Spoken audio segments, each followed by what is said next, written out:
I'd like to call the meeting to order, please. Mrs. Ford, will you call the roll? Chairman Wingate. Here. Chairman Smith. Here. Mrs. Hill. Here, and I want to just go ahead and say I have to leave at 6:30. My son has his first cello concert tonight. Mrs. Jones. Here. Mr. McClendon. Here. Mrs. Robinson. Here. Mr. Taylor. Mrs. Lennon. Superintendent Dr. Johnson. Here. My grandson is. For some reason today. Here. Thank you. We know you when you're here. Oh, okay. Thank you. Okay, I have the following requests to amend the agenda here under item Roman numeral 9, Administrative Business Matters, the chiller replacement at CCA. There needs to be a correction to the tab sheet for the recommendation of awards for that. It should have stated Hobbs and Associates. And then also under delegations, need to add Heather Mudrow and Sophia Perry and Carson Bach. Do I have a motion to approve the agenda? So moved. Second. Okay, Ms. Ford. Dr. Highlander. Yes. Mrs. Hill. Yes. Mrs. Jones. Yes. Mrs. Lennon. Yes. Mr. McClendon. Yes. Mrs. Robinson. Yes. Mr. Smith. Yes. Mrs. Thurman. Yes. Chairman Wingate. Yes.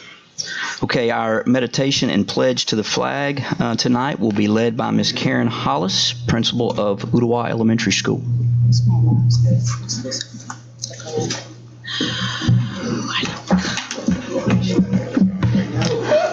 Sorry. Today was holiday hosiery. Be thankful it wasn't pajama day. They dared me to do it, so I said I'm going to wear it. All right. Chairman Wingate, Board, Superintendent Johnson, thank you for this opportunity to do the meditation tonight. So speaking of holiday hosiery, the meditation will be about, it's the most wonderful time of the year. Harlan Miller was quoted as saying, "I wish we could put up some of Christmas spirit in jars and open it every day of the month." At Christmas, we're usually a little softer than the rest of the year. We smile a little more, we laugh a little more, we show kindness a little more.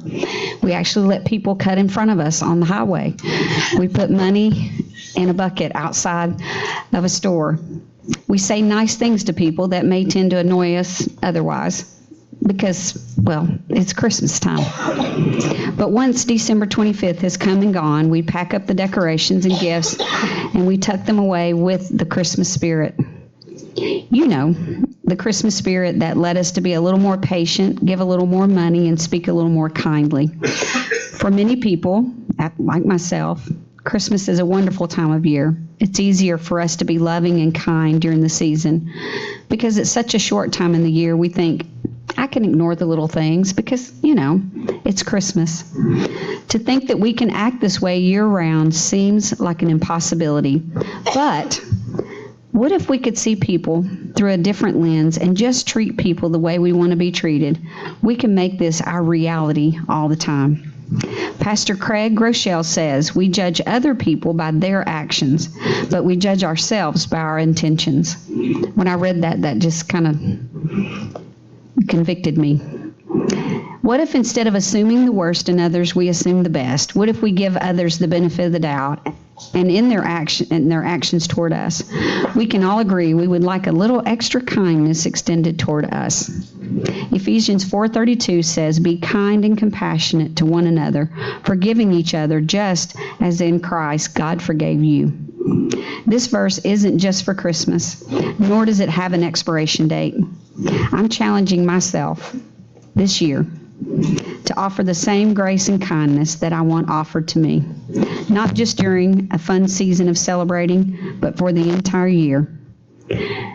Board, I would like to say thank you, a heartfelt thank you for the kindness you show our district and our schools. Thank you for the bonus that you've given and for the constant support that you give us. I know Dr. Highlander comes out to Ottawa quite often and shares his kindness with us, and we just appreciate that. So Merry Christmas to all of you. Can we stand for the pledge to the flag?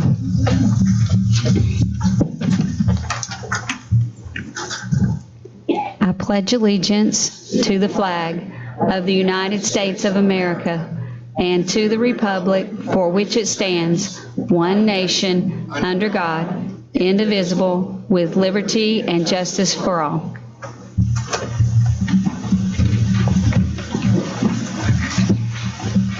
Mrs. Hollis. Thank you, Mrs. Hollis.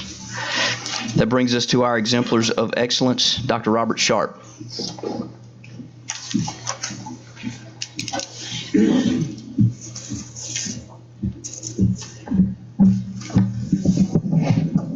Thank you, Chairman Wingate, Dr. Johnson, members of the board.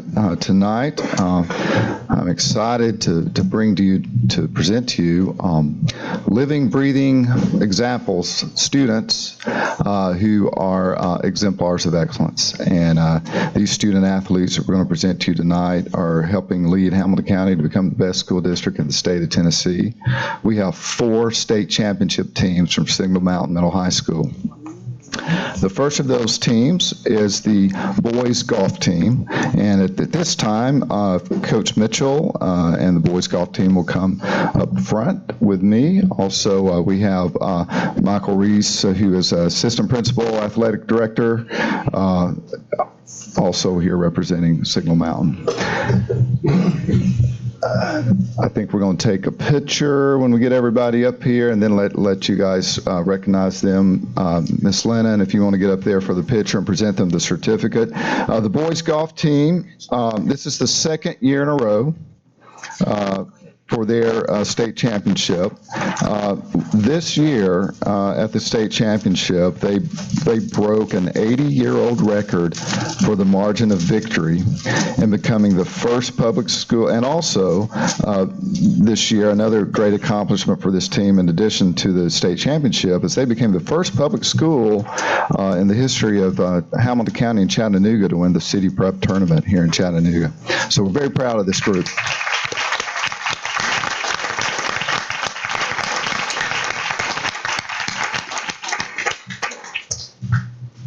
Okay, ready? You guys, you want to shake hands? We'll let you shake hands to the board members and superintendent.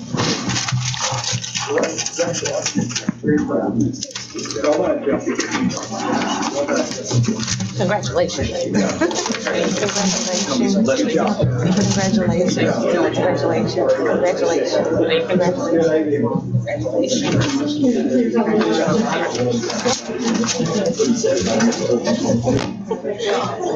Congratulations, guys. Thanks for coming out.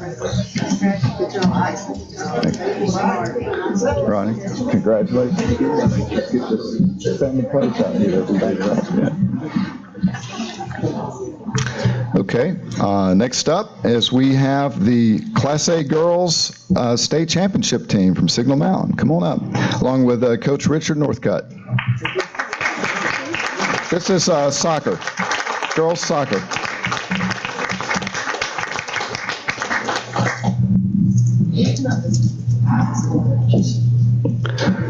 You may recognize some members of this team. They were here last year about the same time when they won their first state championship, and they went back and repeated and back-to-back state champions.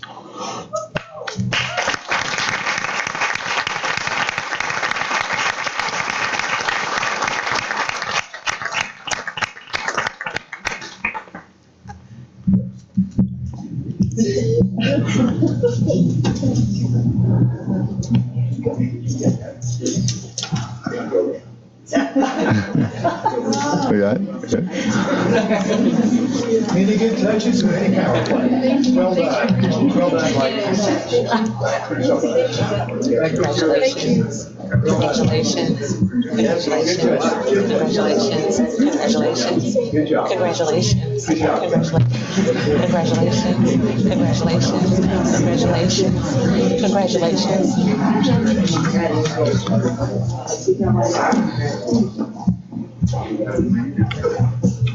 Next up, we'll call up the girls cross-country team with Coach Dustin Carpenter.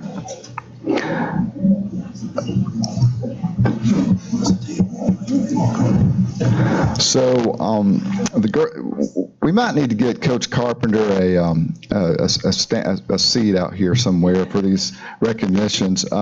For the girls team, this is their third year in a row as state champions, and they've won 6 out of the last 7 state championships. Congratulations.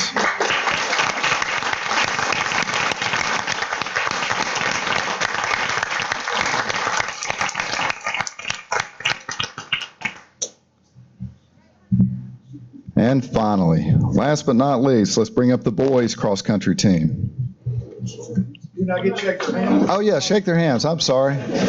Someone running to rub off on. I just, yeah,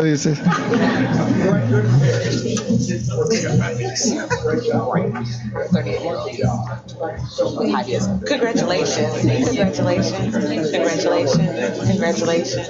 Congratulations. Congratulations. Congratulations.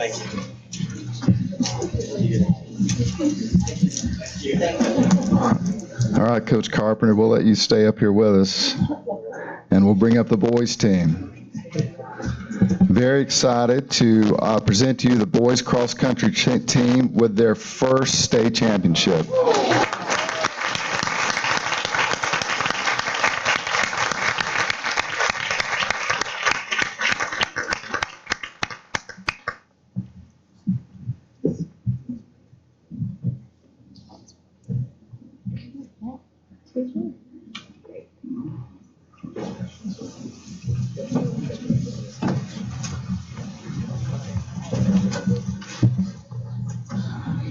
Good job, man. Well done. Yeah. Way to go. Yeah. Well done, sir.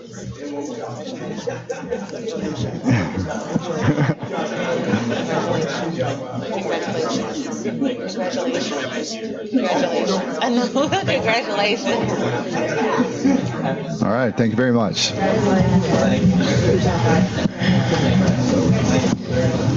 Thank you, Dr. Sharp. Congratulations to all the athletes from Signal Mountain. All right, that brings us to our delegations. We'll start out with Ms. Jeanette O'Markell. If you would, please give your attention to Vice Chairman Joe Smith. Okay. Is Miss, where are you at? Okay, because what I'm going to do is just read this one time. So, and then Sophie Perry? I'm sorry? Okay, thank you. Miss Perry? Okay. So I just want to make sure what I'll do is just read this one time so I won't bore everybody, okay? Thank you for your interest in addressing the Hamilton County Board of Education. During your presentation, please address the board as a whole, not individual board members or administrators. Also, do not present complaints or concerns you have about an individual employee of the school system. If you wish to voice those complaints and concerns, you should contact the central office and ask for a meeting with the superintendent. If I believe you're criticizing the individual employee, I will interrupt you and ask you to refrain. If you continue to criticize employees, or if, in my opinion, your remarks are in error or becoming repetitive, I may interrupt you and ask you to sit down. Please limit your remarks to 5 minutes. I'll tell you when you have 1 minute left, and you may begin when you're ready. Thank you, Chairman Wingate, board members, Dr. Johnson. I want to take the time tonight to answer a question that I've heard several times in the last few weeks. Who represents teachers? I thought it was time to clear up some confusion. Teachers represent teachers. I thought the HCEA is a group of teaching professionals who have united together to work to protect their rights and interests. It's as simple as that. HCEA is an inclusive organization comprised of professionals deeply interested in and passionate about education. Any educator who agrees with our values and mission is welcome to join with us, but it's not required. We are the largest, but there are others out there as well. Yes, HCEA is the duly elected body that is working with HCDE to conference collaboratively on the areas allowed by law, but we are much more than a bargaining unit. Our core values are simple. We believe public education is the gateway to opportunity, that it's vital to build respect for the worth, dignity, and equality of every individual, that public education is the cornerstone of our republic, the expertise and judgment of education professionals are critical, partnerships with parents, families, communities, and other stakeholders are essential, individuals are strengthened when they work together for the common good. Teachers have been uniting since 1857 to have a stronger voice in professional matters. Teachers have vital experience and knowledge and should play a prominent role in policy making and other decisions because our needs are tied to the needs of our students. The teachers who are being called a wildcat group are also teachers whose voice is valuable and should be respected by being heard. We have been asking for teacher voice, and I, for one, am happy they are speaking up and standing up for their profession and their students. Some have chosen to be members of HCEA and some not. HCA will work with them side by side when our goals align. We will be clear when they don't. If you listen carefully, you will hear that they are not just talking about salary. They are letting everyone know that our schools are underfunded and have been for years. Yes, this means that our compensation is lower than we believe it should be for our profession and all that we are asked to do. Underfunded also means not being able to address the needs of our students, whom we not only take into our classrooms, but into our hearts. From what we are hearing, the community wants to see change. The question is, what are we willing to do about it? Who is willing to put their money behind their words? That is the dilemma. No one wants to part with their money and go in years without steady incremental increases to allow the community to adjust through the growth, or a sustainable revenue plan has hindered public education in Hamilton County.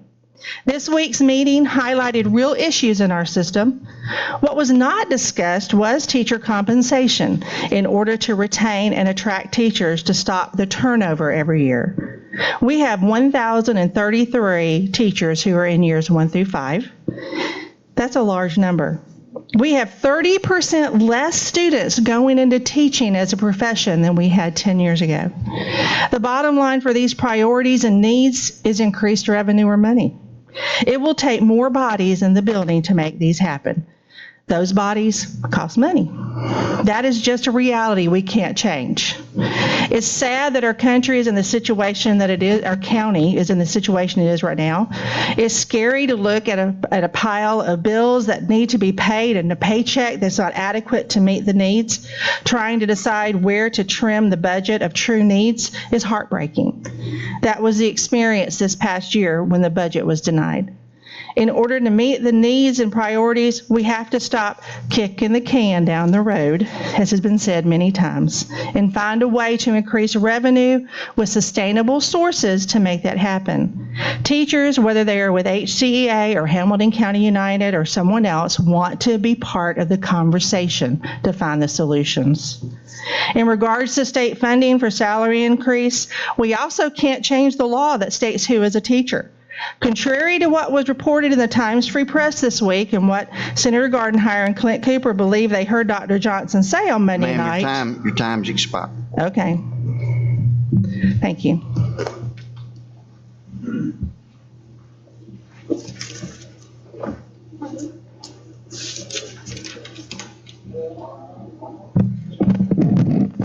Good evening. My name is Heather Madro. I am a special education teacher at Eastridge Elementary. Monday's joint meeting was interesting, but didn't provide a lot of ideas on how to fix any of the problems. I heard over and over that K-3 literacy is a priority, and a significant number of students are not reading on grade level for 3rd grade. I want to address that tonight. My clear learning target for the next few minutes for you is to develop a deeper understanding of 3rd grade reading assessments given in this county and how literacy needs to be taught pre-K to 3rd grade.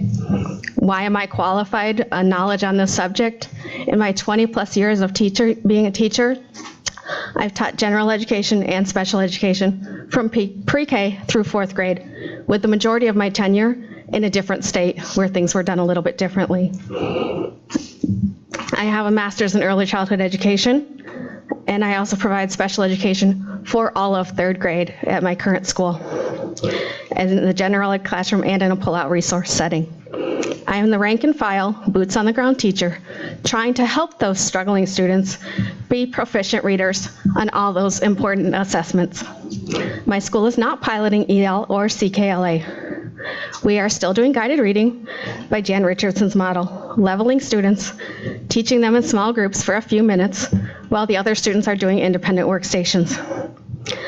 Guided reading is comprehension, memorization of many sight words, and reading books that teach students to look for clues for unknown words, using strategies of looking at the picture, the beginning sound, or skip it and come back once you have the context of the sentence. Terrible idea. What happens when you get to third grade and there are fewer pictures, too many words with the same beginning sound, and so many unknown words that you skip more words than you know?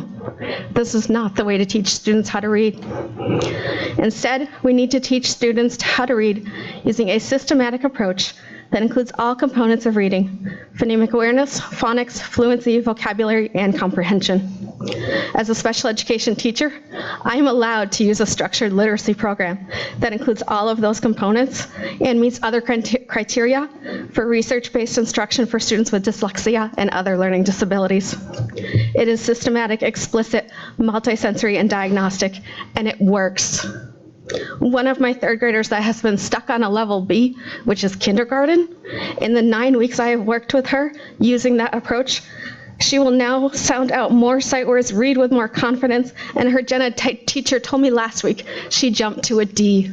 After making no progress for 2 years, she finally jumped because of this different way of teaching our children how to read.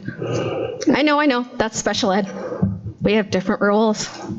That program is designed for struggling students. But what if we could prevent the number of students going into special education by teaching them all the components of reading before they need the intervention?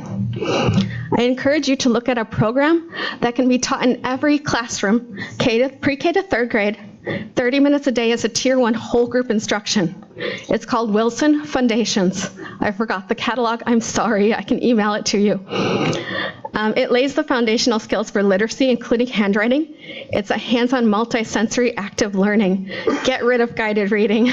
It's an hour or more of rotating through groups and students doing so much independent work that they're really just playing, which is a different topic. Our children still need to play, but not calling it reading. They get about 10 to 15 minutes with the teacher, and the rest is independent play. Do a phonics-based Tier 1 program like this for 30 minutes. You still have the rest of your time in a 2 and a 2.5 hour literacy block where you can use the pilot programs. Back to my clear learning target, part 2. I just shared with you how literacy needs to be taught in pre-K to third grade and why a research-based resource can meet that. Now onto the third grade reading assessment. I have one here that I give every single Friday to my students. That's pulled from Mastery Connect.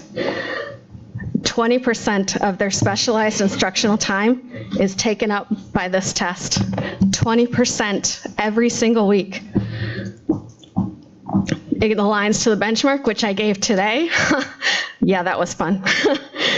5 passages, 40 questions, 90 minutes. The passages are longer than my speech today, times 5. 8-year-olds. As you take this test, I'd love to give it to you for homework.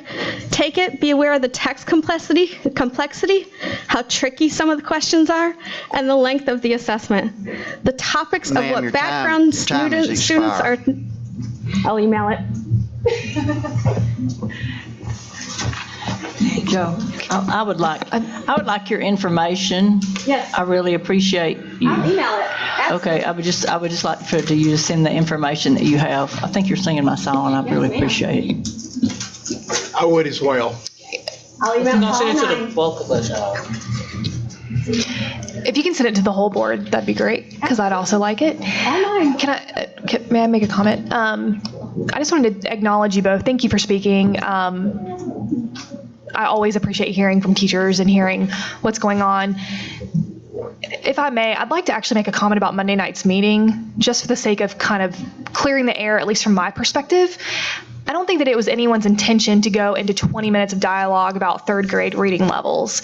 We were simply attempting to answer a question that the commissioners asked. And I think that, at least I hope that you read at least my side of the table. I can't speak for everyone on the table, but I think that a majority of us understand that the public is not fully aware of what our test results really mean and what these data points look like. And so I do think that Monday's night's conversation at least started to open the gate for that and is, at least opening the opportunity for us to start explaining that better. And I know that Dr. Johnson is probably looking into that currently, but I guess I just wanted to simply put out there that Monday night's meeting was never going to be about how do we get into the fine details of, funding for the school system. We went into this meeting with the intention of opening the doors to a larger conversation.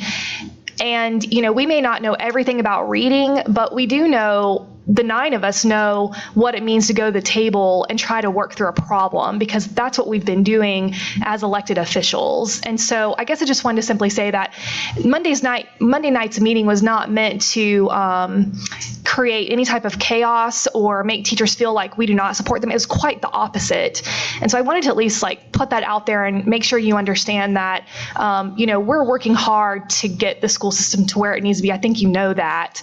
But we were never going to solve every problem Monday night. And just to circle back, certainly did not want to go into the details of third grade reading, because I couldn't tell you how to do that. So anyways, I just wanted to put that out there and make sure that that's heard, because I've seen a lot of comments on Facebook, and I don't think that, always putting things into writing on Facebook, helps me express what I'm trying to say. And so I wanted to say it publicly. So thank you for speaking tonight. Okay. I would like to second a lot of what she said. The meeting was not meant to, it was called by the mayor, and the mayor wanted to get the two bodies together to open dialogue. And I'm sorry if teachers, I've been a teacher for 47 years, so I certainly identify with you, and I saw a lot of what you said, truth, and a lot of what you said about reading. There are different methods of different children. The same method doesn't work for all children. There are different methods that work for different children and different groups of children. And there's a lot of truth in what you said. I certainly agree with you. But I want to piggyback on what Mrs. Robinson said, that the mayor called the meeting, the two chairmen worked together to do it, and the superintendent agreed, and it was to get the two bodies into open dialogue between each other, and it was set for that. We were not trying to exclude anyone. We were trying to open these two groups up, and we hope the public can understand that. Thank you. Great job.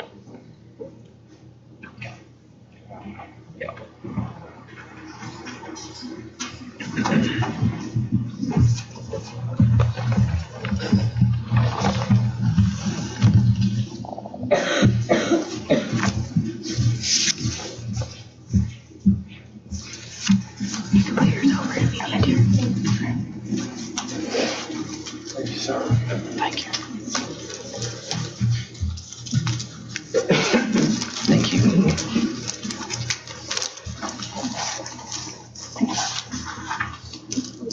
Red pink. Yes, ma'am.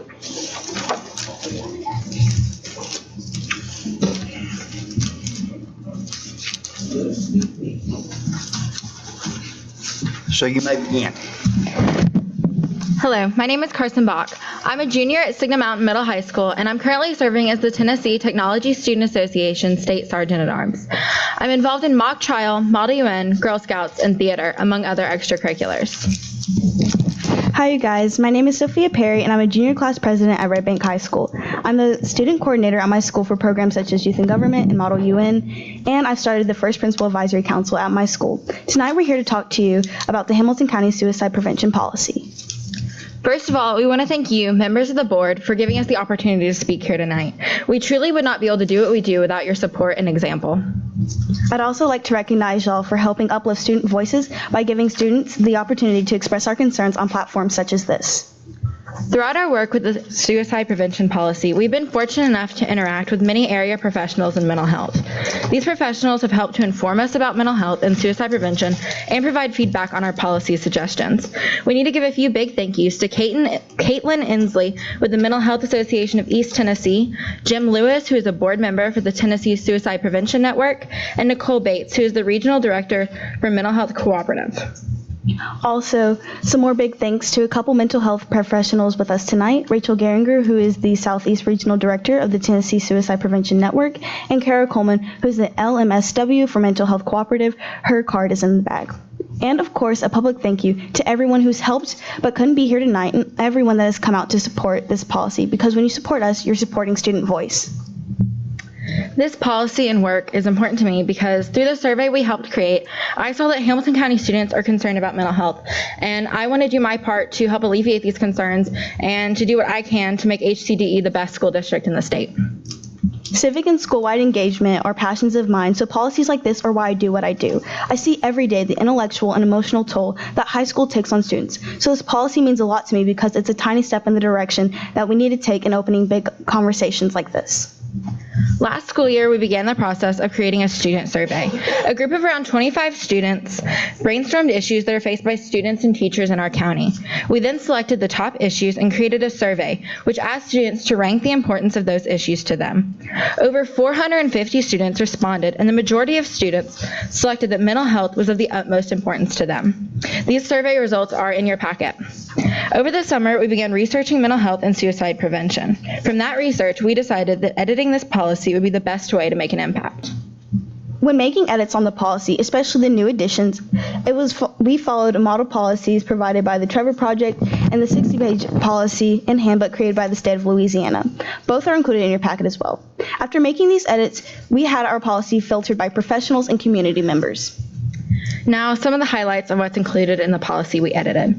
We proposed to add in a mental health resources page on the HCDE website to allow parents and students to have access to the resources that will help facilitate healthy relationships and discussions about mental health. You'll find a list of our compiled resources in your packet.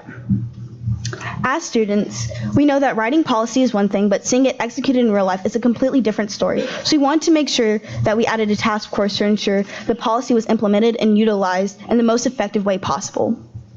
Another addition we suggest is the increase of teacher professional development from 2 hours each school year to 3 hours. The additional hour would be composed of in-person procedure training, which could be aimed towards things like suicide contagion or other school-specific factors in suicide prevention. If Hamilton County wants to be the best school district in the state, then we need to ensure that our teacher professional development is the best also. Finally, while we were combing through the policy, making our additions and deletions, we noticed a couple details that weren't so minor. You'll find in your packet your current suicide prevention policy with our latest additions outlined in red. We saw that the first 3 sentences in the red are directly copied from the last 3 sentences above the addition. We also noticed that the sentence after the copied sentences, so the 4th sentence of the highlighted red, contains the word contracted instead of what is supposed to be contacted. Now, while these are some easy fixes and common human mistakes, it was honestly a little disheartening. I understand these actions are repetitive for you guys, and we really do appreciate all the effort you have put in, especially reviewing all of your policies. But I'm sure you understand the impact these policies have on our real life. I say all that to say that we have put in the work, research, and time to offer a more thorough policy, not to mention that the policy may have to be revisited solely based on the grammatical errors alone. We would greatly appreciate it if you considered studying our revisions and vote on a new comprehensive suicide prevention policy with student and community health professionals' feedback. Thank you. Thank you.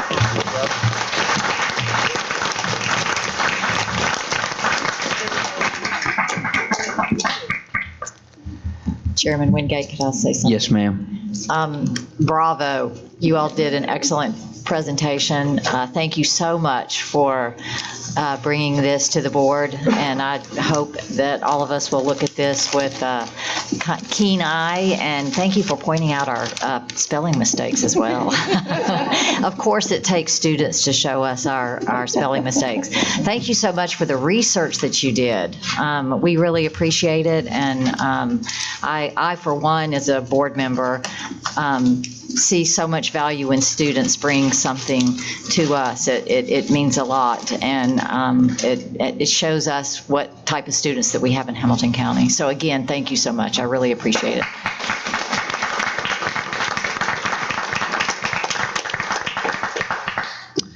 Okay, we'll now have a future-ready presentation by Dr. Nikki Edwards. Thank you, Chairman Wingate. I'm going to have Patricia Russell and Jen Bronson come join us. We're going to focus on this month's Future Ready 2023 update is around social-emotional learning, which is a part of accelerating student achievement. So let's get the presentation pulled up. Thank you, and the clicker. Great, and I'll turn it over to Patricia. All right.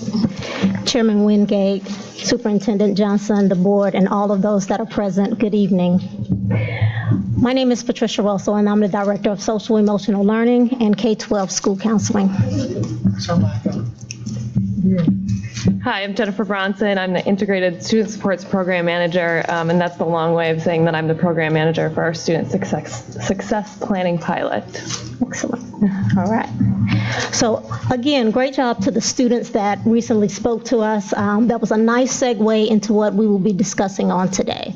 So as we look forward into 2020 and also looking at the graph that we have here, let's talk about some non-academic supports. In January 2008 to July 2015, if you look here, we have a trend that has been examined nationally of suicide ideation as well as suicide attempts by students. If you notice, the number almost doubles from 0.66% to 1.82%, with a peak in our January months and a dip in July, which is our off-season months for school. Now, if you really think about that, think about some of the things that happen outside of school. Where are students spending most of their time? It's usually going to be outside of our classrooms. These are the times that our students are often sad. They're often experiencing depression, which leads to mental and behavioral health situations. The same trend is followed by our Tennessee Health Department. If you notice, in 2005, we have a number of deaths of suicide at 13, which scaled up in 2017 to 51. Once again, we have an increase of students that are experiencing feelings of hopelessness or sad, which over a period of time, it equates to depression, which is the same as mental health or behavioral health situations. On this graph here, if you take a look at the same feelings, if you notice our subgroups, we have our females that trend a little bit higher. Now, if we think about some of our teenage females, what are some of the things that they're experiencing in their high school and middle school years? It's going to be the hormonal changes, the puberty that they're experiencing. So their trends will be a little bit higher than some of the other subgroups. And the same thing is shown here on this graph, higher trends. I do want to say to you, as I stand here, I applaud the leaders that we have an opportunity to work with daily, as well as yourself, because this information does not fall on deaf ears. Out of the support and the need of support for our students, we have our social emotional learning department. Our department has 4 components, which is our our mental and behavioral health resources, our K through 12 counselors, our integrated student supports, and our social emotional learning. Our department tightly aligns with our accelerating student achievement, which is one of our action areas that I know the board worked on, as well as our leaders. Our goal is to close the achievement gap. We are committed to educating the whole child, not just looking at the academics, but making sure that the non-academic supports are in place for our students. I could proudly stand here and say that I'm a product of Chattanooga, as well as the Opportunity Zone schools, a proud graduate of Howard High School. And if it wasn't for educators in our community that saw me as a whole person and not just academics, I know I wouldn't be standing here today. So this is the same work that we're proposing to do within our school district and that we are doing, and Jennifer Bronson is going to talk about it shortly. Some of the goals of our department is starting with year one, which is this year, is to build an awareness of SEL or social emotional learning with our adults first, starting with education, making sure that we can model specific behaviors so our students will learn them. Another goal that we have is making sure that at least 90% of our students or our elementary schools are implementing a mental and behavioral health plan or social emotional plan, scaling up to high school over the next 3 to 5 years. We also have the goal, again, that Jennifer will talk to us about, of building out our integrated student supports for our district. We're piloting this program starting this year over the next 3 years.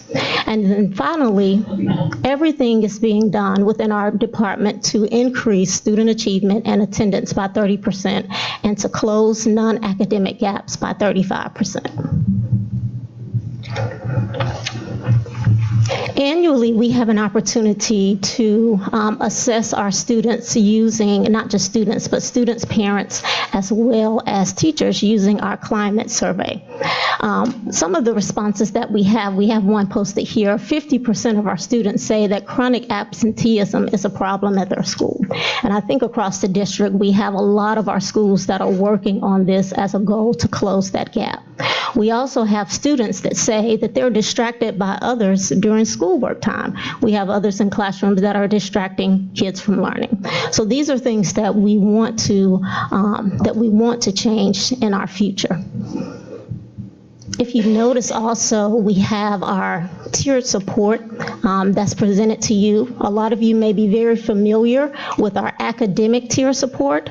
We have our tier 1, which is academics that we provide for all students, which it trends from 80 to 85%. And then we have tier 2, which is for our smaller group students. These are students that may need additional support when it comes to academics. This will be 10 to 15% of our students. And then we have 3 to 5%, which is our tier 3. Our goal is to build a strong structure for non-academics, just as we have this structure for academics, following the same tiers, providing support for all of our students at tier 1, and then moving to a smaller tier, which is tier 2, for students that may need more intense support. And then tier 3 has our most intense support, which is 3 to 5% of our students. And you'll notice shortly within some of our schools that are being piloted, our tier 3 is a little bit higher than 3 to 5% of our students that needs that support. So in the past, we have worked with our community partners. And our community partners are individuals that visit our schools and they work with our students. For example, we could have Big Brothers Big Sisters or some of our recreational centers. A lot of our community partners, we were not able to track their work. We're not quite sure how intentional the work was because there was no tracking involved. So it kind of looked like the map that you see here or the photograph that you see here, kind of spaghetti, we're all over the place.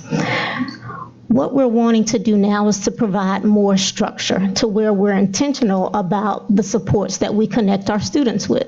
So if we know that we have a student that may need tutoring or mentoring, then we're intentionally connecting our students with these supports, starting with our early childhood all the way up through post-secondary and preparing them for post-secondary and definitely preparing them for society.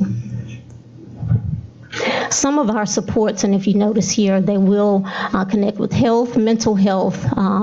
Housing is something that we currently do. Transportation is also something that we're looking at. Okay. So the supports that I'm discussing is considered integrated student supports. And what this is that it's a support that's embedded within the school day. We are, once again, being intentional about matching students with tailored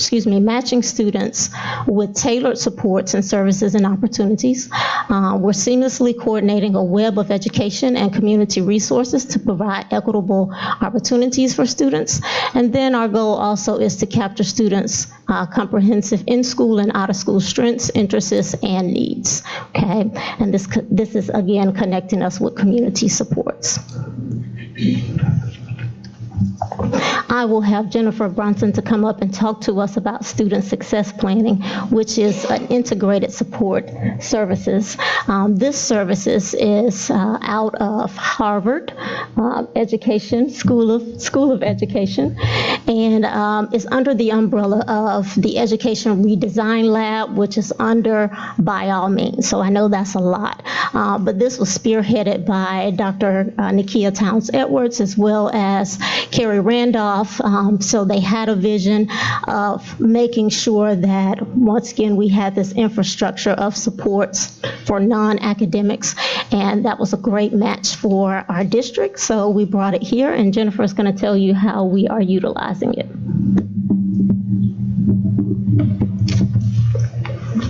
Evening.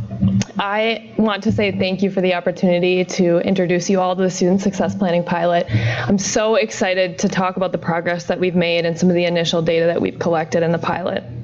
I just want to build a little more context. As Ms. Russell said, student success planning is really a result of our participation in the By All Means consortium. And the consortium is really just a group of cities that are leading the effort around improving the landscape for children in their communities.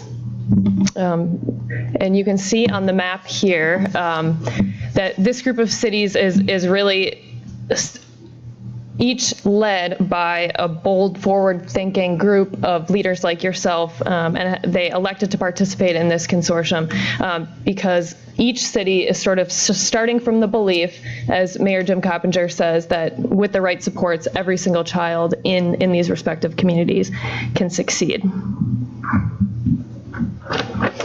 So I'll talk just briefly about the Children's Cabinet, which is co-chaired by our Superintendent Brian Johnson and our Mayor Jim Coppinger. It is a cabinet that's facilitated by what we are calling the Backbone Organization, which is Chattanooga 2.0, and their Executive Director, Molly Blankenship.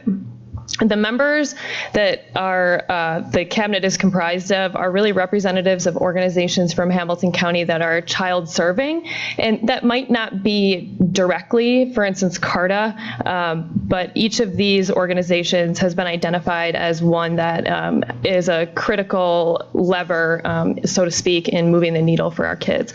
As you can see, Hamilton County School Board is represented by your Vice Chair, Joe Smith, and their initial charge as a cabinet is really to support the work of the Student Success Planning Pilot. So let's talk about the pilot. These are the schools we serve. There are 8 schools that were selected from a group of applicants last spring. We were very deliberate in selecting these schools to be a representative cross-section of the district. They also form loose feeder patterns. So you'll see we have 4 elementary schools that feed loosely into the 4 middle schools. They're geographically distributed across the district, and they are within 3 of our 5 learning communities, the Opportunity Zone, Rock Point, and North River.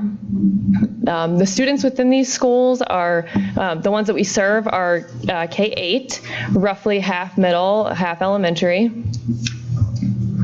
And I love to take a break and talk about this photo. This is just the epitome of middle school right here. These kids are dissecting a frog, and the young man has a glove on the one hand, and yet he's, yeah. So what is student success planning? It is quite literally an individualized, unique plan written for every single child in each of our pilot schools. So to be very specific, that is 3,384 individual plans in our 8 pilot schools.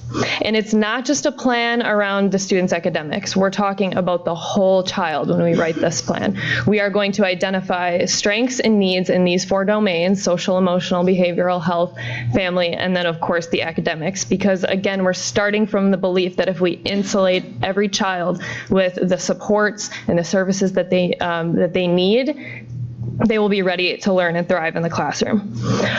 So, sounds like a lot of work. Why would we engage with writing an individual plan for every student? Because communities that are participating in the By All Means Consortium and other communities across the country that have tried this have seen results in terms of increase in attendance, grades, graduation rates, enrollment in post-secondary institutions. They've also seen a return on investment of between $3 and $14 for for every dollar invested. So again, it sounds like a lot of work. So what's the real why in why we're doing this? I'm going to give you a minute to read this quote.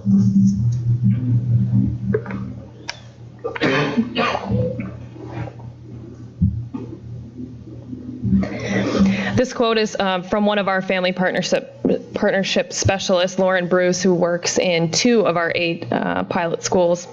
And I think what the quote really boils down to for me is that last line, that it's an exhausting privilege to be able to look at every single child in turn. I've had a counselor at one of our pilot schools, she's been on the job for over a decade, say that this process has reinvigorated her as a school counselor, redefined and re-energized her in her role at her school. A principal told me that through the process, she's seen teachers adapt their instruction to meet kids where they are, because teachers are teaching the child as a whole child.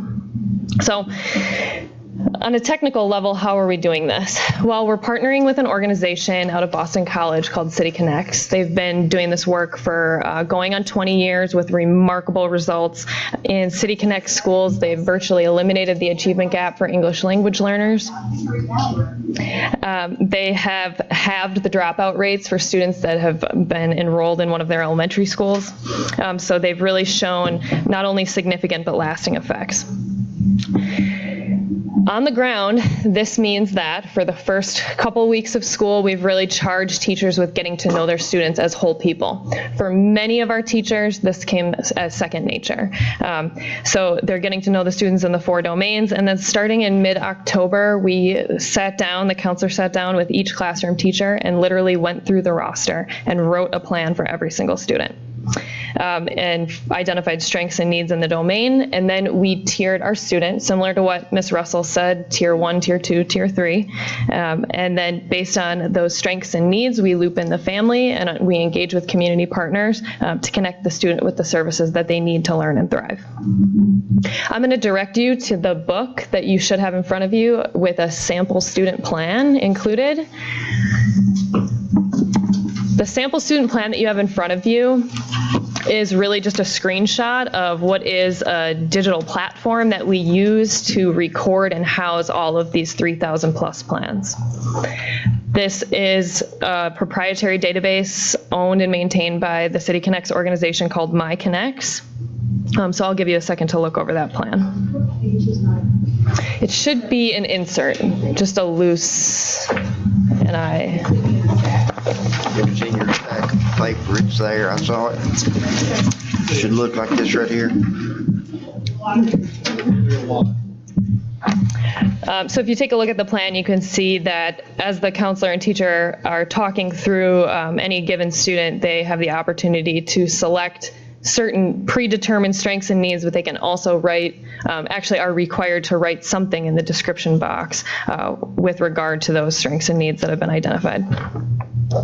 And then if you look at the back side of the plan, the very last thing is to tier the student, tier 1, 2A, 2B, and a tier 3. And just as a refresher, tier 3 is a student that shows intensive, severe, high number of needs. Tier 1 is a student that shows fewer needs.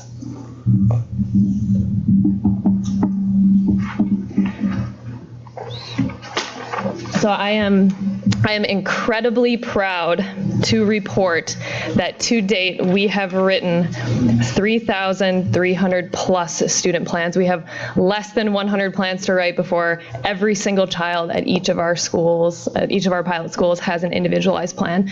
Our goal was to have all plans written by Thanksgiving, and 7 of our 8 pilot schools met that deadline.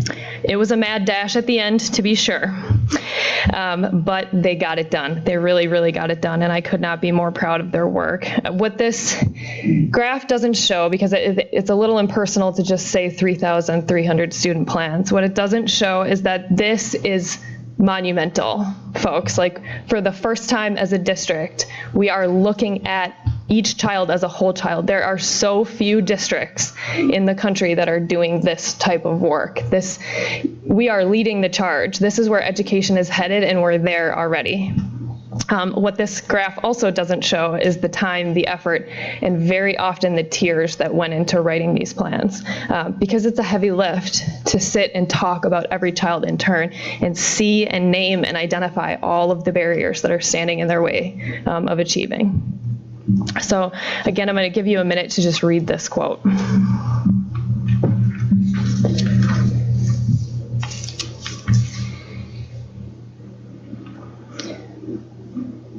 So I believe firmly that by doing the by all means work, by piloting this program, what we are saying is that every child can succeed if we surround them with the right supports. But more than that, the data that we gather during this pilot program can really direct the larger collective impact movement in Hamilton County in order for us to really shift the landscape for all children. So what have we learned? What does that data show so far? You have a data addendum in the back of your book that you can reference during this portion. In the academic domain, our salient strengths are participation and hard work and effort.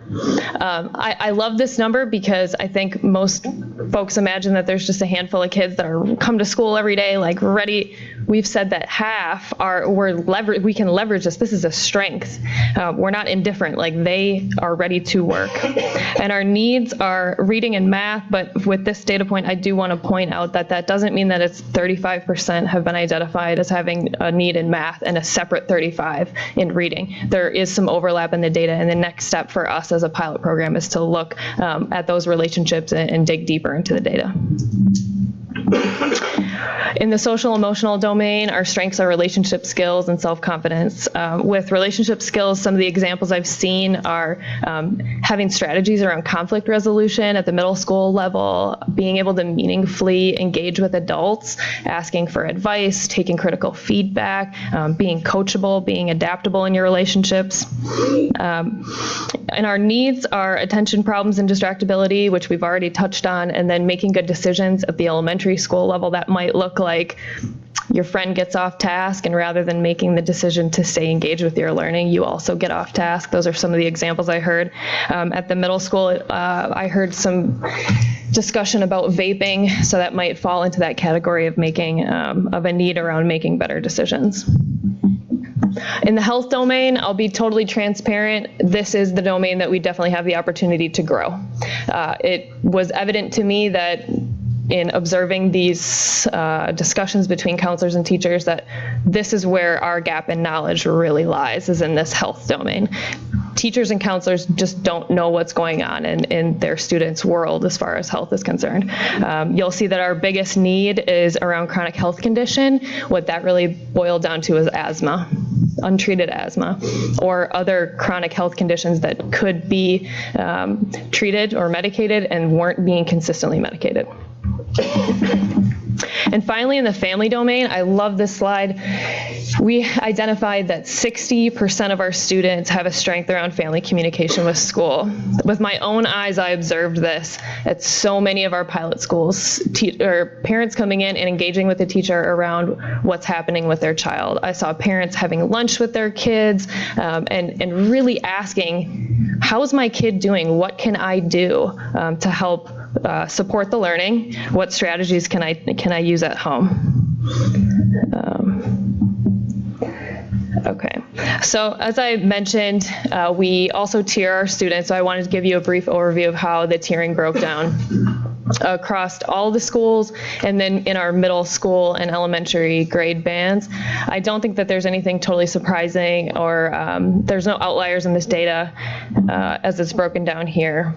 As Ms. Russell said, the tier 3 percentage is higher than we would like and doesn't fall within that traditional RTI or tiering model. If we break it down by feeder pattern, this is where we start to see some differences. In the Woodmore-Dalewood feeder pattern, as you can see, we have a higher number of tier 3 students identified. At this point, like I said, the next phase really is to dig into the data. All that tells us is that students within that feeder pattern have a higher number or more severe needs than in the other feeder patterns. And then if we look at each school in turn, again, Woodmore and Dalewood stand out, as does Calvin Donaldson to some extent. So in terms of the data moving forward, our amazing folks in accountability and research have built out a dashboard for the pilot.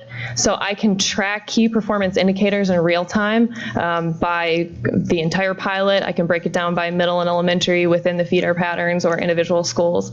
Beyond just demographic information, I can look at assessment, scores, benchmarks, chronic absenteeism, attendance, and discipline.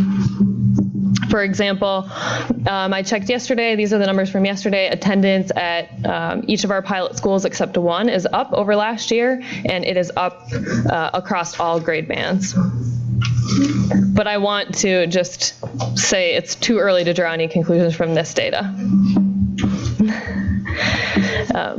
So I want to end by just lifting up and really recognizing the school counselors at each of these 8 schools. It is a heavy lift, and without them, this pilot absolutely would not be possible. They have, as I said, poured their time and effort and tears into this pilot, and I just can't praise them enough for taking on the heavy lift of student success planning. And with that, I'm going to turn it back over to Ms. Patricia Russell. One last slide. All right, so next steps for us, or actually challenges first. So as we move forward with implementing whole child education, we're facing some of the challenges, which is being consistent with implementing this for students. Anything that's new, change is going to be sometimes hard. So implementation right now is quite a challenge, as well as insufficient resources, which can be broken down to staffing to support the whole child development. And we need more training for our educators. So one of the ways that we grow is just through education. So we have to be able to stretch and educate our professionals. Our next steps is to build the capacity of our educators, families around mental behavior health, which is the same thing. It connects with educating our individuals. And then also completing an inventory of community partners, going back to that spaghetti graphic that you saw, making sure that we know who our community partners are and we're intentional about using them. And then establishing additional behavior classrooms. We definitely want to make sure we provide support for all students and that we are educating all students based on their needs. Questions? Mrs. Robinson. Sure. Let me find it. The slide that addressed health, I'm sorry. It's toward the end. Yeah. That addresses, it's on page 30, addresses family strengths and needs. And then I guess as well as health strength and needs. I am curious, this is really interesting data. Are you thinking through like what would be proposed to actually make these numbers higher, or move the family structure and dynamic off the needs list, or move that the chronic health condition or healthy sleep habits off the needs list? What can we really do as a school system? And I'm asking genuinely because I've not seen how this is tackled before. So I'd love to hear your thoughts. I can give a step of context. So we had a cabinet meeting today, and one of the conversations we had with the CEO of Erlanger Children's Hospital was around, I'll get the acronym wrong, that's it, FH, that acronym. But we talked about two things. One, they have done some contracted work with a mobile, essentially, psychiatrist or a telepsychiatrist that does some diagnosis and some medicating as necessary. And so we'll look at things like that. And so, a lot of it, going back to the community partner connection, a lot of it is, are there current community partners that we can work alongside to establish programming to meet, in particular, the health area, the health needs that exist, which I think is, as Jennifer pointed out and Patricia, it is probably the area that, as educators, we're the grayest on as far as the deep understanding. And so bringing those professionals to the table, and he's already set those 2 meetings for us just based on conversations today. A couple years ago, we were really focused on the community school model, and so a lot of this sounds like what's involved in the community school model. So is this separate from that initiative, or is it really like all gelling together into the same concept? Yeah, it overlaps. So Melissa and John and the family, in fact, several of them Melissa was here today, and so they're in the room. And one of the conversations we were having with the cabinet, Mercopter today, was not to duplicate efforts. And so how do we take the work that we're already doing and really streamline it? And then other agencies, the work that other agencies are doing, how do we leverage what's there? So it's really about coordination to accelerate the support for children, because there are a lot of really good things that are happening in Hamilton County outside of even the school system. Just partnering organizations are doing a lot of really good things, but we don't really always understand what they're doing and how to plug it in, and really how to leverage what they do to really get the resources to the children and to the families. I wanted to add, Dr. Johnson, I think that if you go to slide 23, when you look at the model, the point to your, I think in the children's cabinet, what we're trying to make sure of is that schools can't do it all. We have to engage other people to help us, and what the success plan does is allow us to really identify where we need community partners to come into play. And not only for existing resources, but we've talked a lot about resources that don't exist, and that we're now pinpointing where we have needs that are unmet, and that we're hoping that we're able to influence community partners to think about adjusting their programming, adjusting their goals to align with what we've identified as needs, and stop, in some cases, duplicating. Like, we may have plenty of places that offer tutoring, but when we look at something else, to your point, family supports, who's helping with the family dynamics when you're dealing with, blended families, et cetera, and so on, that we don't have as many partners who are engaging in that kind of work. And it's really about having a place to connect parents and families and children too that are outside of school. But because we put together this plan, we're able to track and align it. So instead of the spaghetti map, you have clear lines of what people are doing and what they're targeting. So we're making sure that the service being offered is actually meeting a need. And that's when we'll begin to see that we're making a difference for student academic outcomes. Okay, any other discussion? Mr. Smith. Let me just piggyback on what she just said. First, Jennifer, I'm blown away with what y'all are doing. It, it's almost like having a comprehensive, seamless treatment plan is what it is. And so thank y'all for what you're doing. And the kid just mentioned the community partners, and we hear this all the time. Well, it's not the school system's job to take care of A, B, and C. And you know what? That's right, it's not. But if we engage all these community partners, and I even said this today, and I mean, there's a lot of low-hanging fruit. And I was especially, what got my attention today when you talked about the children that had been identified that had vision issues. And that's low-hanging fruit that we ought to have a community partner out there somewhere that could get a young person a pair of glasses today if they need them. So here's the time, and I hope our media partners will hear this. Here's the time for, if you don't want to pay more money to the school system, okay, I get it. Then step up and help us with some of these things. So I'm excited about what we're trying to do with this.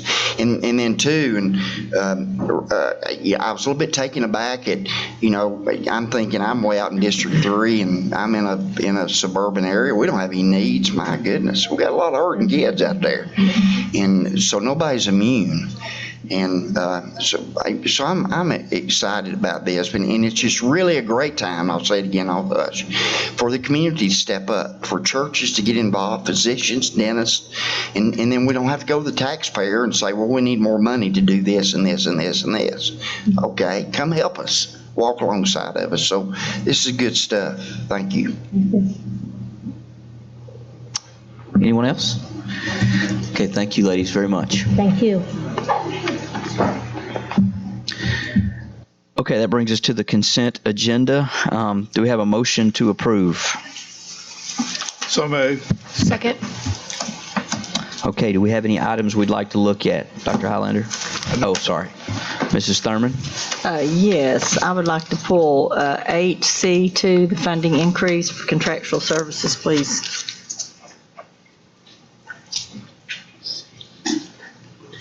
Okay. Anything else? All right, Mrs. Ford. Dr. Highlander. Yes. Mrs. Hill. Mrs. Jones. Yes. Mrs. Lennon. Yes. Mr. McClendon. Yes. Mrs. Robinson. Yes. Mr. Smith. Yes. Mrs. Sermon. Yes. Chairman Wingate. Yes. Okay, Mrs. Thurman. Okay, I know, Scott, you're in a hurry, so I'll try to be quick about this. I know Scott's daughter's home, your daughter's home, and you need to go see her, and I understand that. Yeah, but my wife's going to clean up for all the cousins. But this funding increase, I brought this up the other night at the agenda session. Of course, it's being paid for out of general purpose funds, federal programs, and/or school operating budget. Still never did see a contract for this. Still not sure how much we're paying an hour. I know the contract is good for up to $60,000. Still don't know that much about it. And I still think we should be able to do things like this in-house. I mean, this is what we do. Education is our job, our only job should be. And training principals is part of that. I just pull this because I'm just not comfortable with doing this, not having any more information than we have. So, as I said on Monday, what we've spent so far is right around, I think, $22,800. Reason we're bringing it to you, he's doing work with 16 schools, and that work, some of it's being paid from individual school funds, some of it's federal funds, some of it's paid through Chief Schools Officer's office. So there's not a contract per se. There is an agreement between schools. If he's going, for example, to do work at East Ridge Middle School and they're paying for it, there would be a contract between East Ridge Middle and Dr. Worthington. The request, I don't think we're going to get to $60,000, but again, if we put it at 27, the first time he goes over 27, even if it's for a $200 professional development session, we've got to bring it back to you. I'll point out that I hear what you're saying, the sermon about this is work that we should be doing in-house, and we are doing a lot of work in-house. I go back to the charge that you gave us to accelerate student achievement, and the fact that we had 66 schools that met or exceeded expectations, that we had 32 reward schools. We're an advancing district. And we have essentially an executive director for every learning community that's working with 17 schools, which could include another 18 to 20 assistant principals. That's a lot to ask of an executive director. So this is filling in a gap, coaching, looking at it from perspective of if we're going to get better and be the best district. I think we're recommending this a good use of funds. Dr. Highlander. Thank you. I see Mr. Goldberg must have had to leave, I guess. I guess Scott Bennett can help us on this maybe. Total collectively $25,000. Anything over $25,000 the board has to approve, even though it comes from a variety of sources and a variety of schools. Correct. Yes, sir. And I thought we normally have a contract on that, do we not? Do we not normally have a contract when we? Typically, yes. I can't speak for what they're anticipating, but I would imagine that as a school, so this looks prospective, we are requesting approval to spend up to. I would imagine that as the schools are entering into these arrangements, there will be agreements drafted. Correct. And, certainly if it's the board's desire, they can be sent to y'all for information. I think this is just, they're getting authority to spend this line item so that they don't have to come back maybe at the last minute and at great expense. Okay, and the follow-up question, I've heard really good things about Dr. Worthington. I mean, very, very good things about him. But now, is he part of is it the McReese group that was he was initially hired, we hired them? So it's McCrell Balanced Leadership, but we're not hiring him for those purposes. We are all trained to deliver that. So we've trained every one of our principals. We have all but 13 of our assistant principals that will, those 13 will go through that second semester, but that's going to be delivered by. So he's not with them. He was at one time. He is a consultant with them, but he is not. We don't use him through McCrell. We do. An individual we're private trained contract for him. As an individual. We're trained in McCrell, so I can deliver the McCrell training, and we'll be doing that this second semester. Okay. You good, Dr. Hollander? Thank you. All right, anything else? All right, do I have a motion to approve? So moved. Second. Dr. Hollander? No. Mrs. Hill? Mrs. Jones? Yes. Mrs. Lennon? Yes. Mr. McClendon? Yes. Mrs. Robinson? Yes. Mr. Smith? Yes. Mrs. Thurman? No. Chairman Wingate? Yes.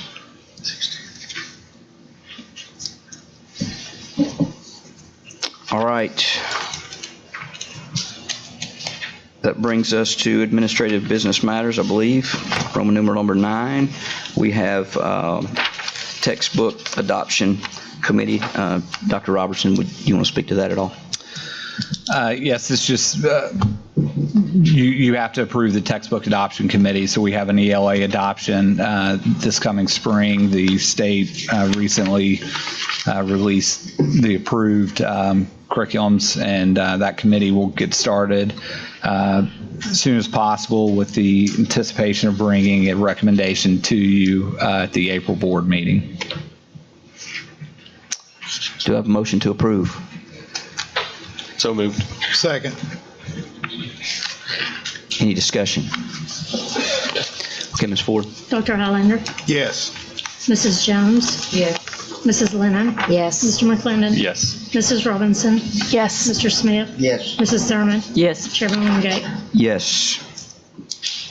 Okay, next year we have the chiller replacement at CCA. Do we have a motion to approve? So moved. Second. Any discussion about that item? All right, Mrs. Ford. Dr. Hollander? Yes. Mrs. Jones? Yes. Mrs. Lennon? Yes. Mr. McClendon? Yes. Mrs. Robinson? Yes. Mr. Smith? Yes. Mrs. Thurman? Yes. Chairman Wingate? Yes. All right, Mr. Goldberg, the short-term disability, oh, he's gone, forgot, sorry. Yes, Mr. Fogelman. Just going down my agenda, reading names here. So, Mr. Fogelman, would you address that, I'll please? stand in for Brent on this. This is short-term disability insurance. It was part of our collaborative conferencing. We agreed as part of, we had a committee set aside, a work management group to look at this, along with many of our other benefit issues. We recommended that what we would be doing is issuing or developing a short-term disability insurance that would replace our sick leave bank. This will be paid out of our internal service fund, and there will be no impact to our GP operating budget. Do we have a motion to approve? So moved. Did you get the second, Ms. Ford? Okay, Mrs. Thurman. Okay, I just want everybody to understand this is going to be an improvement over what they have. I just want So everybody to understand right now, we have about a third of our employees covered, both on the classified side and the certified, covered by the sick leave bank. And what this will do is actually cover all employees, and then we will make any leave that is in the sick leave bank, we will distribute back to the participants. Just want to be sure everybody understands it is going to be an improvement for our teachers. Okay, Mrs. Ford. Dr. Hollander? Yes. Mrs. Jones? Yes. Mrs. Lennon? Yes. Mr. McClendon? Yes. Mrs. Robinson? Yes. Mr. Smith? Yes. Mrs. Thurman? Yes. Chairman Wingate? Yes. Okay, under board matters, Dr. Johnson. Sure. So, I guess item A is the legal services report. You see that there before you. But Dr. Corbin, I'm going to ask you to come up. You all met Dr. Corbin on Monday night. There's been a lot of conversation about our SRO situation. Obviously, the sheriff has been challenged. The department has, as I know the city has, with hiring officers. And so, as Dr. Corbin, several of you have inquired, and obviously last month Tucker brought forth a potential or had the conversation about a potential RFP or a plan to look at, going after some type of different strategy to fill some of the roles. I would note that obviously 2 months ago you approved Dr. Corbin's role, but then secondly you also approved the appropriation of roughly $2,000 for a hiring bonus to try to entice some current officers to come forward. So Dr. Corbin's been here for 4 days? 4 days. Today makes day 4. I tried to make your Monday your day 3, but it's been here for 4 days, and we kind of put him on the spot. Vice Chairman Smith asked a question for some follow-up or inquire about some follow-up conversation around it. So I would open it up to the board right now to have any kind of dialogue. And then Dr. Corbin, literally just to kind of broad brush with your experience from coming from different places. I have totally enjoyed my first 4 days. I'm trying to find my way around and find the schools. I've managed to visit 11 schools and meet principals and reconnect with the SROs and walk halls. And it's been eye-opening and really, really enjoyable. But got a long way to go with 74 schools, 72 schools. I've got 62 more to go, but it's starting. The question about bringing in or working with security guards in schools, it really doesn't work.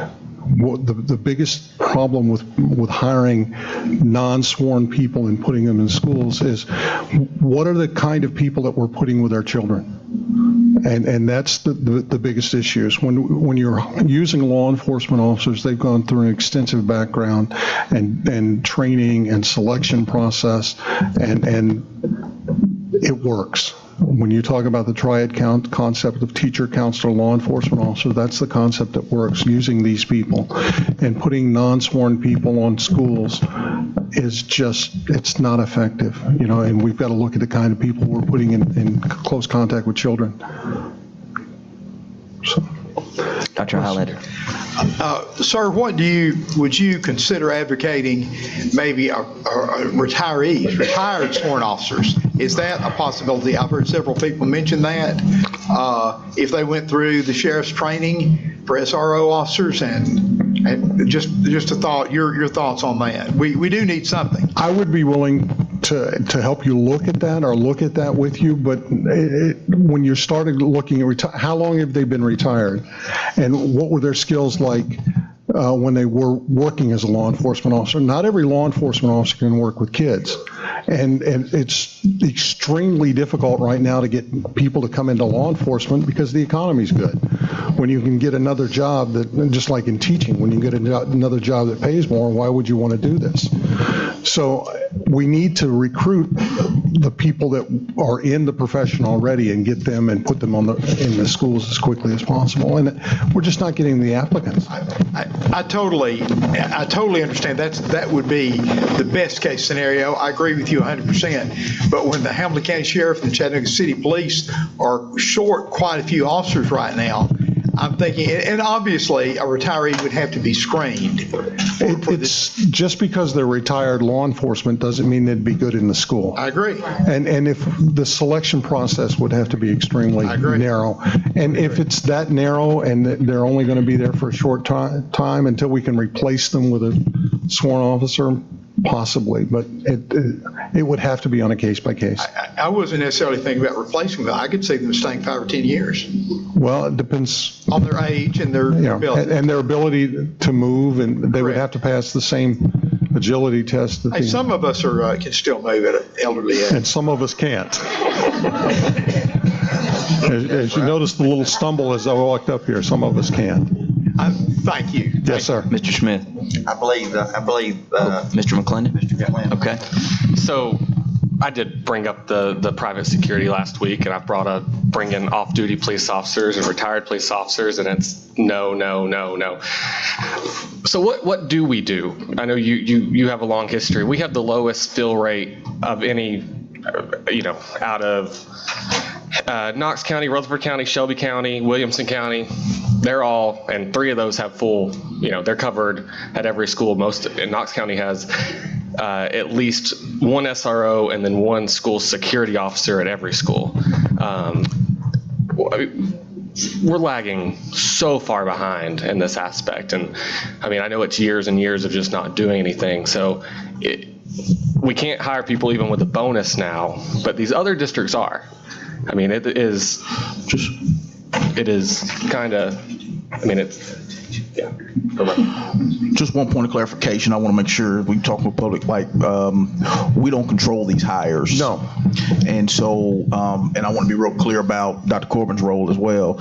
Dr. Corbin works in between the Sheriff's Department and our district, so to speak. He works for Hamilton County Schools, really helping principals and schools think differently about what they're doing in their day-to-day. But to your point, Tucker, it is concerning for us from the standpoint of how do we get the positions filled, and we've been having the conversation. And I think the board's foresight around saying, is there a bonus structure or something we can do to try to help the Sheriff's Department entice some officers to come in is the right conversation. But I think I just want to be careful in the frame of that we don't control the hiring. In some of those counties, so like Knox County, I believe they actually have their own internal police force that's a part of their school district. And so it looks different. The structure just looks different.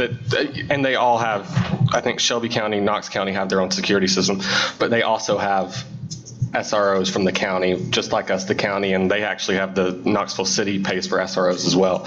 So after last month, I went in and just wanted to see, and I can't speak to Knox County, but I can speak to Rutherford. When they started their program, they started with every school. So it hasn't been an addition. They've been there all along. So the hard thing is when you're starting with, we started with 1 back not that long ago, and the program has grown here in Hamilton County tremendously, but it needs to continue to grow. I understand that, but it's just people aren't getting hired. Every one of those agencies that you've spoken to is probably under minimum manning somewhere. And if they're taking patrol officers and putting them in the school, I applaud it, but it can't last. Yeah. But at the end of the day, that's better than nothing. It is. So it is, and I would, if you know any young people that are in law enforcement or already sworn that want to come in, I'm sure Hamilton County would process them as quickly as possible. Mrs. Thurman. Oh, I'm sorry, Mr. Smith, and then Ms. Thurman. Welcome. Thank you, sir. I may be wrong in my days, a year and a half ago, right after the Parkland shooting, this was a big topic. And, we convened everybody and brought in some experts and a lot of discussion, had a community meeting out of Ooltewah, and it was just so vitally important. And then we just stopped.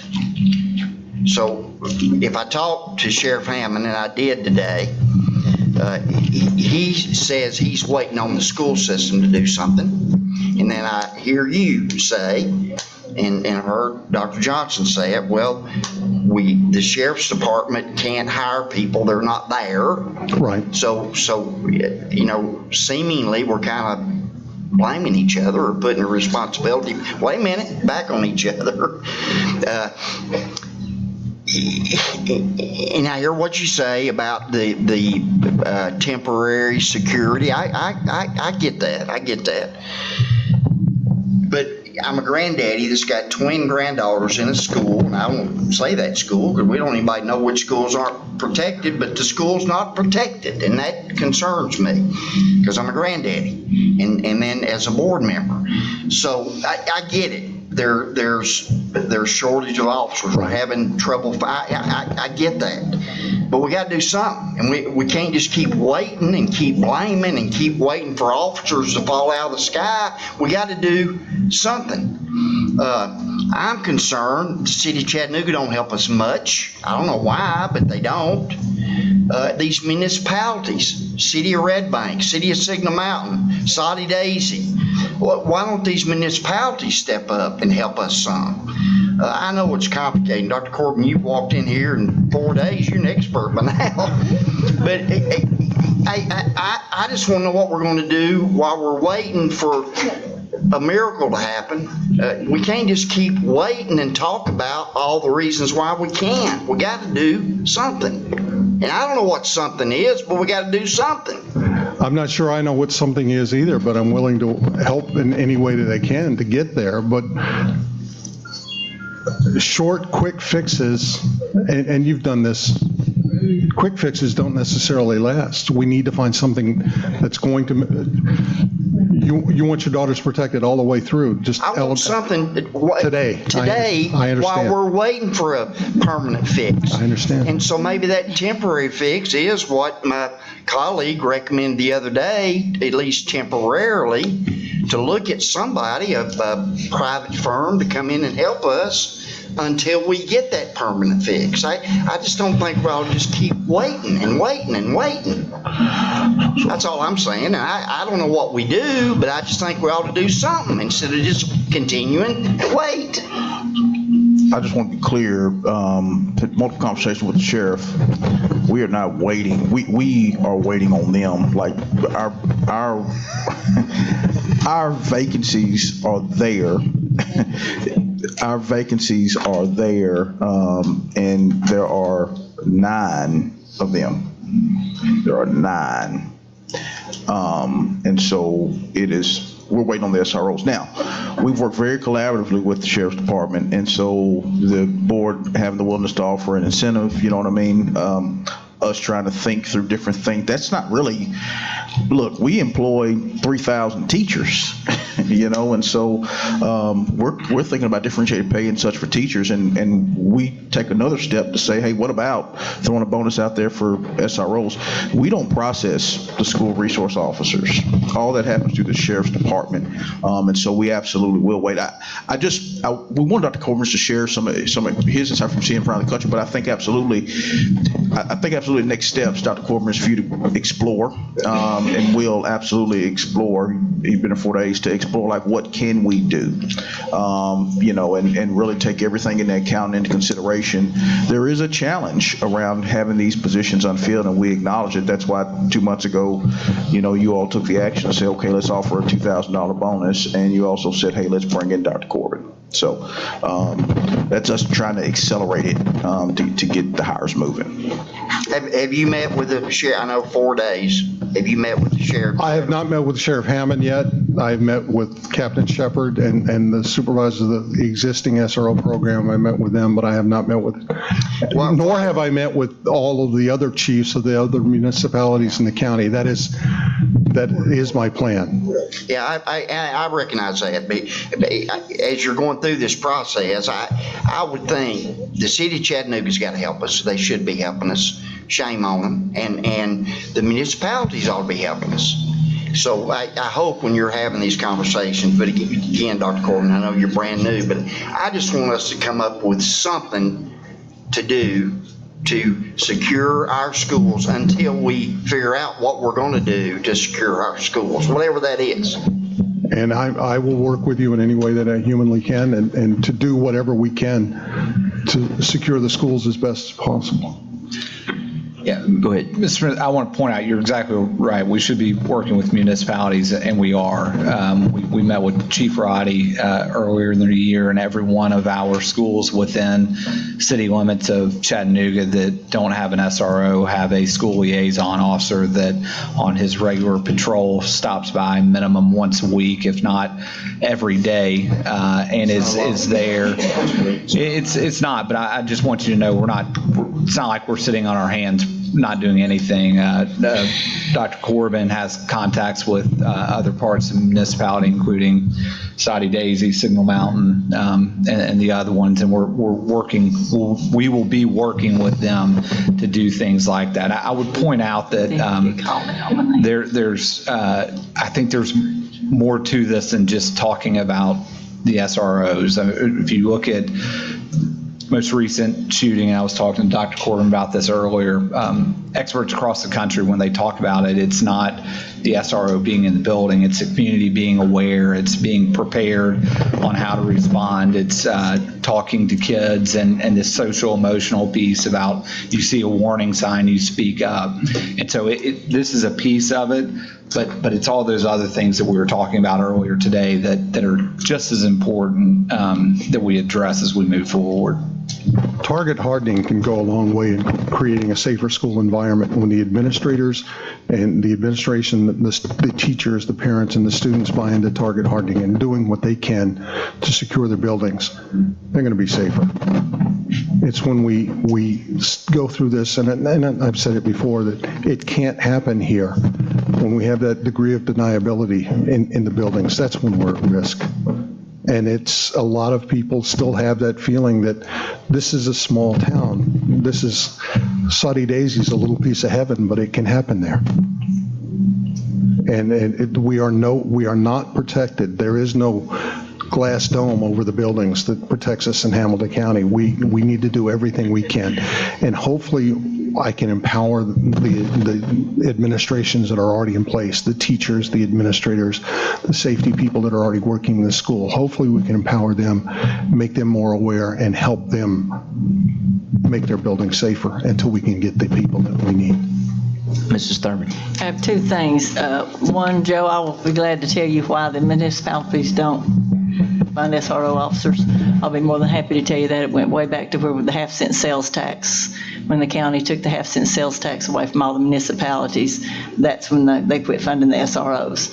So the county said, well, we'll give it back to the schools when we get it, and we got it, and we did other things with it. So that's a lot of the problem right there. I know that some of the schools do, like Saudi Daisy does have one that comes by quite often, and he's in the school, but he gets called out when there's an emergency or something.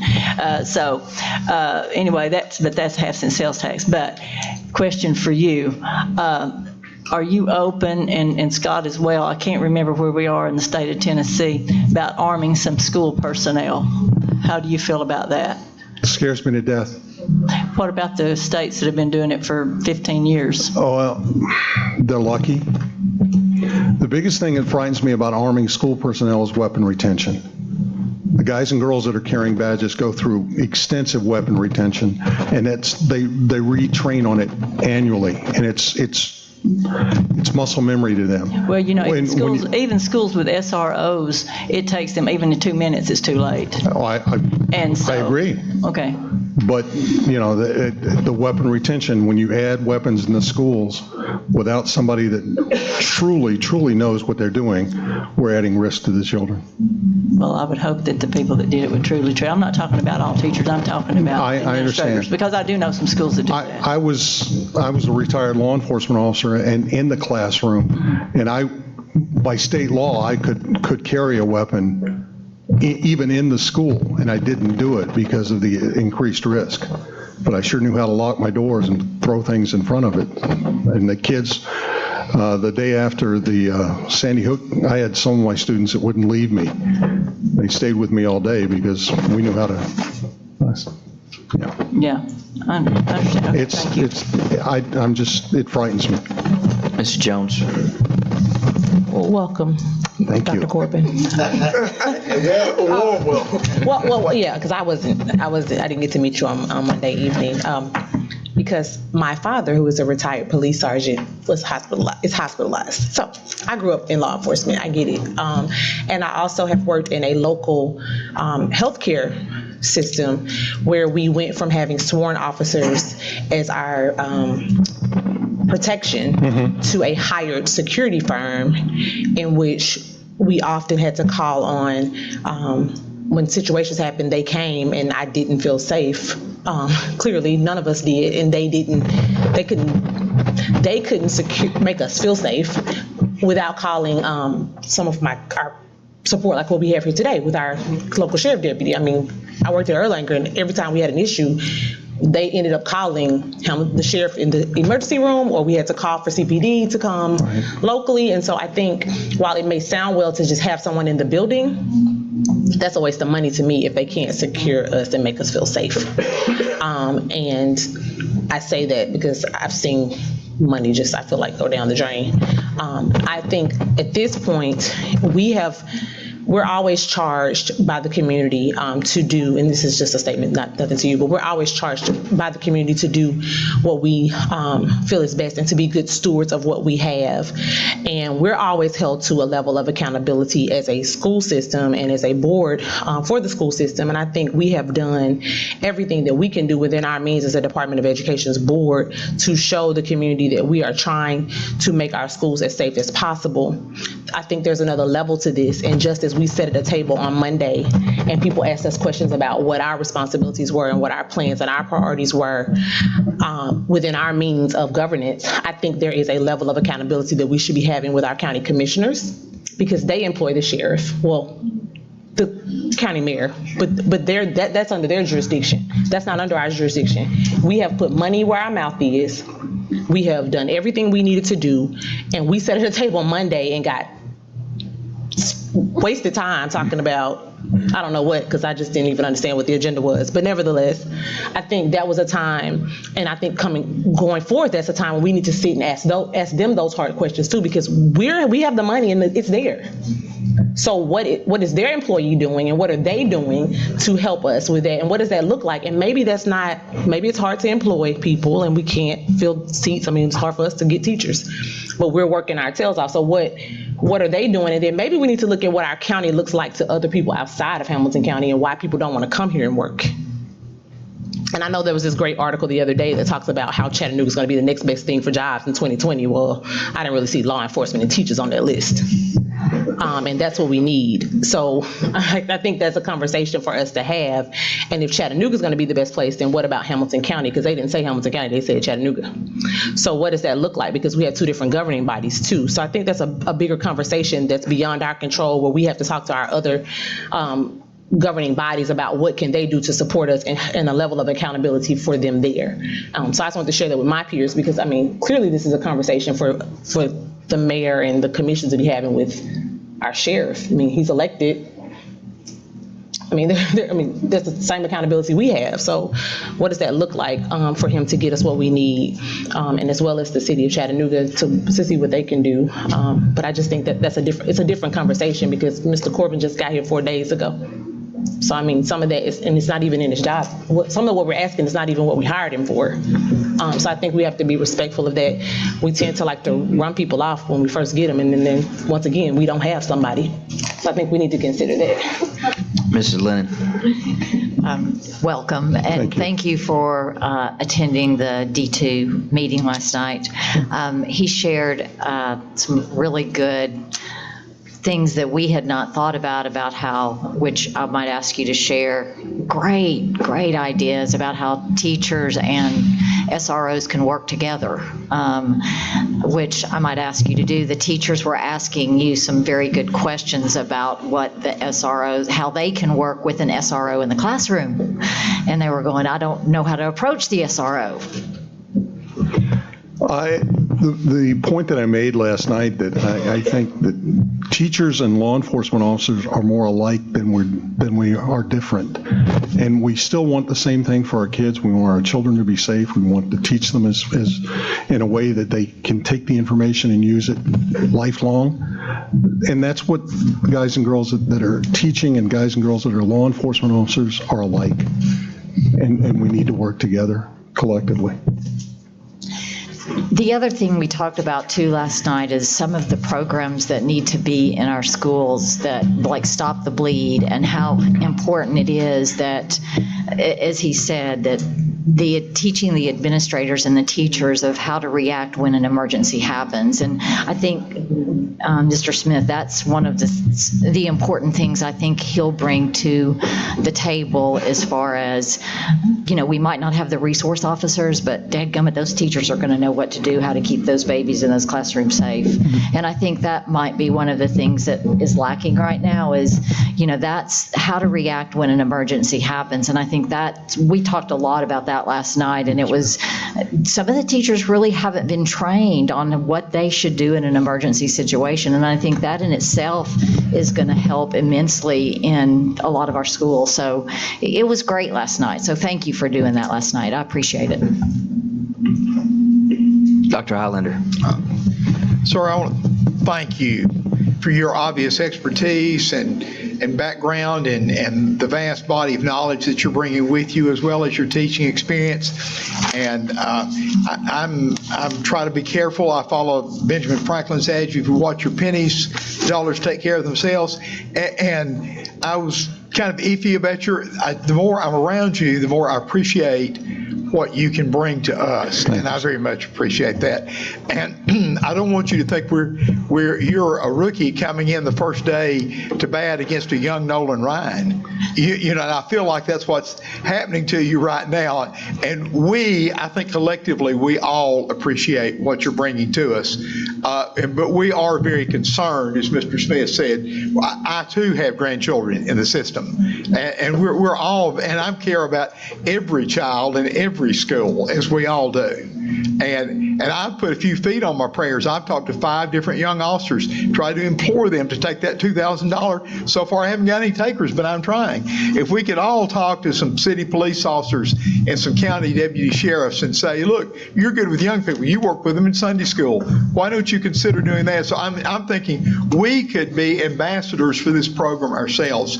But please call on me if I can be of help to you, and thank you very much. There are police officers that are coaching Little League and youth football and working with young people, that they have the gift. They just don't realize it, and we need to get them in these programs where they can use those gifts. Call on us if we can help. Thank you, sir. Dr. Corbin, I just want you to know that Dr. Highlander, when he said the more he's around you, the more he grows and appreciates you, you're far ahead of me already. Yeah, Dr. Johnson, you know I appreciate So go take your seat right now while you're ahead. No, I'm just messing. But seriously, Dr. Corbin, you're doing a great job. Been here 4 days. We got a lot of work to do around safety. I don't want you all to diminish the work you all have done. Electronic locking doors, upgraded video cameras, phones in every classroom, appropriating $500,000 for the Sheriff's Department to hire additional SROs, approving a $2,000 bonus, hiring a student safety coordinator. Additionally, and I don't want to get too deep in the details of this because I don't want people to know that there's an issue, but we appropriated these Brainerd Cell for student safety, and Justin Witt is currently in phase 1 of probably what will be a 3-phase project to do forced entry into our buildings. And so there's a lot of good stuff going on. There's a lot of work to do, as Kathy and the D2 committee pointed out. And so there's a lot of work still to do with tighten up process, tighten up procedures. And that's really, I just want to be clear about Dr. Corbin's role. Dr. Corbin is not here to hire SROs. Dr. Corbin will work with the Sheriff's Department, and he's a communication channel for us if an emergency happens or something like that. But Dr. Corbin's role is to make us as a school district better around making sure that our children are safe, to include my child. That's one of the 44,500.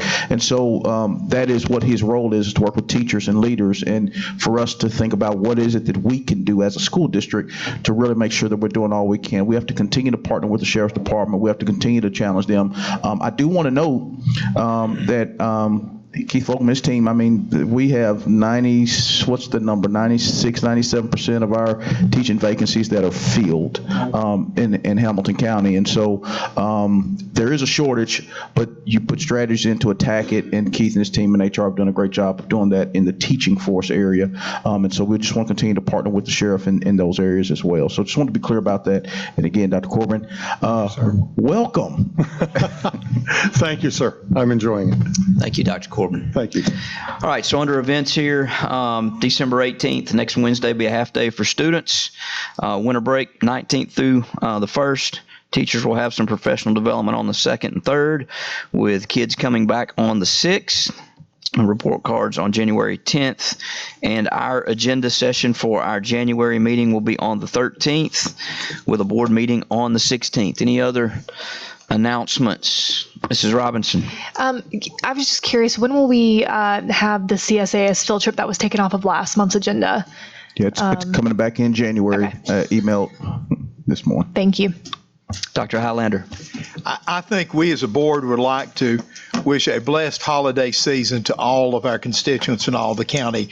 And I want to thank Dr. Johnson. I don't always agree with him, but I love him. And on that sentimental note, we will adjourn. Bye, y'all.